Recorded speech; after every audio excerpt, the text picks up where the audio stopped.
અમારે 4 દિવસથી વરસાદ છે. વરસાદે પાણી કરી દીધા. 4 દિવસથી સારામાં સારો વરસાદ. ઓછામાં ઓછા 4 દિવસમાં 12 થી 15 ઇંચ વરસાદ પડ્યો. આપણી મગફળી છે 60 દિવસની 22 નંબર જીજેજી 22 મગફળી. આમાં ક્યાંય જવાય એવું જ નથી. એટલું પાણી, એટલો જ વરસાદ. આમાં હેઠે માન જવાય એવું હોય. અને આ વરસાદ થઈ પડ્યો. પાણી જ થઈ પડ્યું. ગમછા ખુલ ગયા મેરા યાર. આમાં આપણે પેલા સોયાબીન 2 વર્ષથી આ ઉપર વાવ્યું હતું. વીઘે 20 સોયાબીન થયું હતું. 2.5 વીઘાની આપણી મગફળી છે. આ સીધો પટ્ટો સામે થાંભલાથી જ્યાં ગોરથેરો હતી. આ 2 લીમડાની વચ્ચેની હાર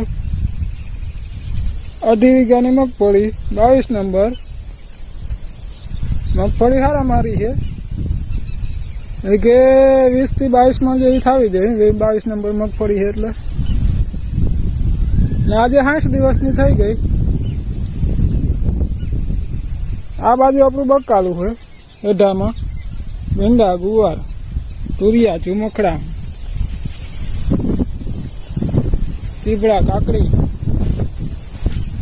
આજે પણ આમાં વરસાદે પત્તો ઠોકી નાખી એવું પણ થઈ ગયું કહેવાય. તો વરસાદ જ બહુ છે. ઓછામાં 4 દિવસમાં 12 થી 15 ઇંચ જેવોથી વધારે વરસાદ પડ્યો. 15 ઇંચ જેવો વરસાદ. તેમાં પાણી જ છે. ખેતરમાં દરિયો.